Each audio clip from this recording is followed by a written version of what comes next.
Hey y'all, I'm attorney Bianca Jordan, founder and owner of Brazen Legal, where I work with married couples who don't have the time or desire to fumble through their green card applications on their own. If you'd like to work with us on your immigration case, please give my office a call at 508 942 7497, or you can visit brazenlegal.com/contact to book a consultation today. This video is to provide a general overview of the consular process, some issues that may come up, especially regarding when the NVC closes your immigration case, and what options you have, if any, to revive them. So generally speaking, when you're applying for a green card, you can go about it in one of two ways. You can either apply for adjustment of status, which means that you're getting your green card from within the United States. It means that you came to the United States legally, or you came here undocumented but qualify for a program that enables you to get your green card here. But it generally means that you are in the United States and you're somehow able to get your green card without leaving the US. It's a one-step process. You file all the paperwork with USCIS, and USCIS is the one that ultimately approves your green card application. But for those of you who are not in the United States, or for those of you who may be in the United States but don't have the ability to adjust your status, then your option is to go through consular processing. Consular processing is a multi-step process. The first part starts in the United States with USCIS. You're filing the paperwork with USCIS, and once it's approved, it goes to the National Visa Center in New Hampshire. The National Visa Center, aka NVC, will then send you a welcome letter or an email, and it will contain your case number and your invoice number. With this information, you'll log into their system and you'll pay two fees. The first fee is the affidavit of support fee, which is $120. The second fee is the IV fee, which is $325. Once you've paid these fees, your portal will open up and you'll be able to complete the DS-260, which is the equivalent of the green card application for people going through consular processing. Now, once you're done with that process, you're going to upload your supporting civil documentation to the National Visa Center's portal, and then the National Visa Center is going to review your application and all of the supporting documentation. If they have any questions or if they need any more information from you, they will send you an email within the portal system asking you or specifying what information they need from you. Once everything is all set and ready to go, you will receive another email from them that says your case is documentarily qualified. And that's really the key to make sure that your application is on track to be scheduled, especially nowadays in light of all of the COVID-related delays and all the overall delays that are happening between the National Visa Center, consulates, and embassies all over the world. So once your case is documentarily qualified, you're really just in a waiting game. You're waiting for that interview notice so that you can go and interview for your green card and do your medical. Once you get the notice that you have your interview coming up, they usually give you about a 60-day buffer, especially for people that are in the United States who may need to take time off of work or otherwise arrange for their travel arrangements, buying plane tickets and what have you. But the National Visa Center is pretty much stuck with your case until it gets the go-ahead from the embassy or consulate that they're ready to interview you. So depending on your category, it could take a really long time before that happens.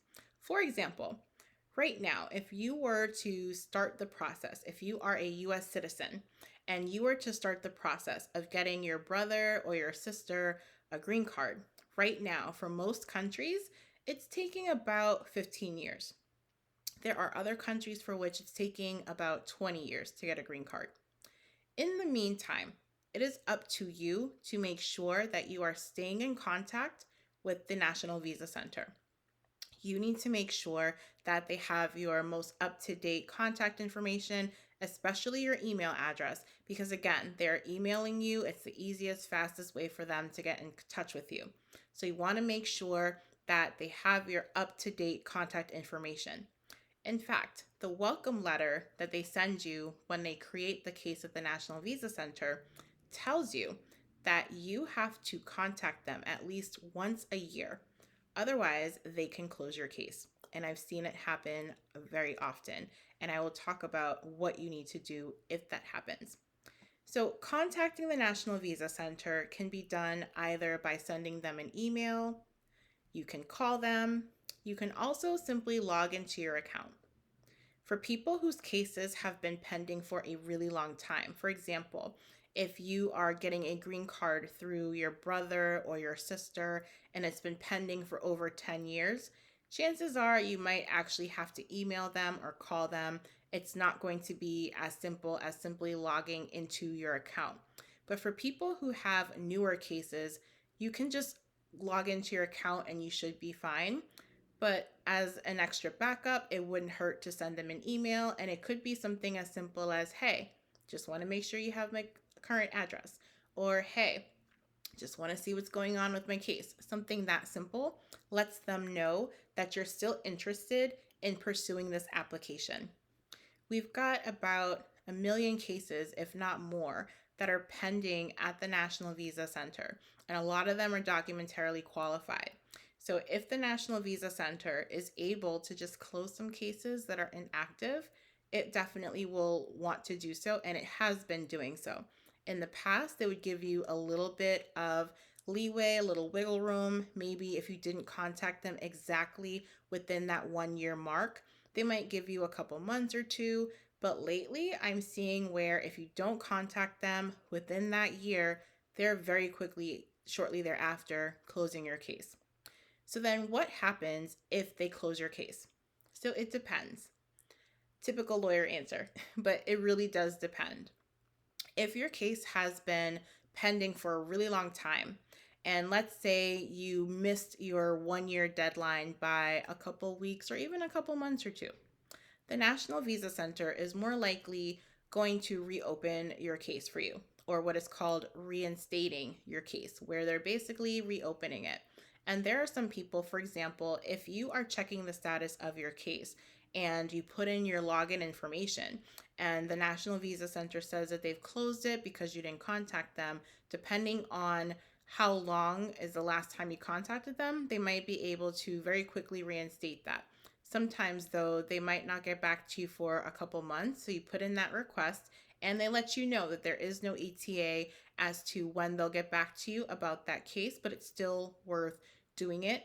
And if you don't hear back within a month or so, it's okay to re-put in that request again, because usually more likely than not, they do get back to you by that second time when you're contacting them. When they do that, if the National Visa Center says, okay, fine, we're going to reinstate your case, typically they will have you do so and you'll have to repay the fees. So that affidavit of support fee of $120 and that IV fee of $325, you'll have to repay that again, and that'll reopen the portal for you. And then your case goes on to be pending, and you'll also have to, in most situations, have to refile those applications and re-upload those supporting documentation again. Another thing that can happen is the National Visa Center could close your case and they could send it back to USCIS, meaning they sent the I-130 back to USCIS. In that case, you will need to contact USCIS to find out exactly where that I-130 is and make sure that USCIS has not revoked it. And if they have not revoked it, then you can request that they send it back to the National Visa Center so that you can continue on with your case. If USCIS has revoked the I-130 and they cannot reinstate it, then you would have to start that process all over again.